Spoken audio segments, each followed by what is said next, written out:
जय गुरुदेव। एक संस्मरण। भगवान को कभी भूलना मत। बहुत पहले की बात है, हमारे स्वामी जी के पास चिरौली में एक आदमी आया और कहने लगा कि महाराज, मेरे बाल बच्चे भूखे मर रहे हैं। कई बार मैंने सट्टा खेला लेकिन कोई दाव नहीं लगा। अब आप दया कर दीजिए। स्वामी जी महाराज ने कहा कि जाओ, अब की सट्टे में जो तुम्हारे दाव लगे उससे एक छोटा मोटा व्यापार कर लेना और सट्टा खेलना बंद कर देना, तुम्हारी रोजी चल जाएगी। लेकिन भगवान को कभी भूलना मत। वह आदमी चला गया और सट्टा भी जीत गया। उसने व्यापार शुरू किया तो कुछ ही समय में एक बड़ा सेठ हो गया। उसके पास कार, कोठी, नौकर चाकर सभी कुछ हो गया। काफ़ी दिन बीत गए।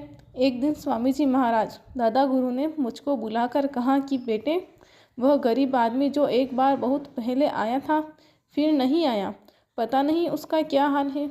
तुम जाओ और उसका हाल पता ले आओ। मैं पता लगाते लगाते वहाँ तक पहुँच गया। मैंने लोगों से उस व्यक्ति का नाम लेकर पूछा तो लोगों ने बताया कि इस नाम के एक सेठ यहाँ रहते हैं। मेरे मन में आया कि चलो सेठ से ही मिलूं, शायद वही हो, और मैं सेठ की कोठी पर पहुँचा। वहाँ दरबान ने मुझे बाहर एक कमरे में बिठा दिया और बोला कि सेठ जी थोड़ी देर में मिलेंगे। मैं बैठा रहा। थोड़ी देर में सेठ आया। मैंने देखा और पहचान लिया कि वह आदमी तो वही है, लेकिन उसका डील डोल बदल चुका था। उसने मेरी तरफ देखते हुए पूछा कि कहिए, आप कौन हैं, कहाँ से आए और क्या काम है। मैंने कहा कि मैं चिरौली से आया हूँ। आपको शायद याद होगा कि वहाँ एक महात्मा जी के पास आप गए थे। मुझे स्वामी जी महाराज ने आपका हाल चाल लेने के लिए भेजा है। उसने कुछ सोच विचार की मुद्रा में कहा कि हाँ, कुछ याद तो आ रहा है कि मैं एक गांव में गया था और एक साधारण से पंडित जी से मिला था। उसकी बात सुनकर मैं बोला कि अच्छा, मैं जा रहा हूँ, और चल दिया।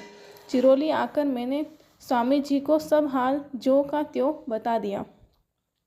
स्वामी जी महाराज ने कहा कि अच्छा, ऐसी बात है, और चुप हो गए।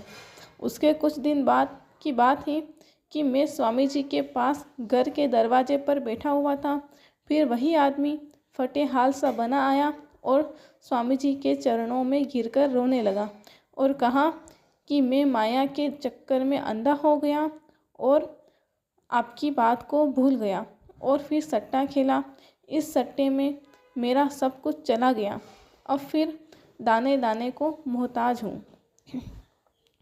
स्वामी जी महाराज ने कहा, बच्चा, दया हुई तो तूने ठुकरा दिया। अब तो मेहनत कर और अपनी रोजी रोटी चला। जय गुरुदेव।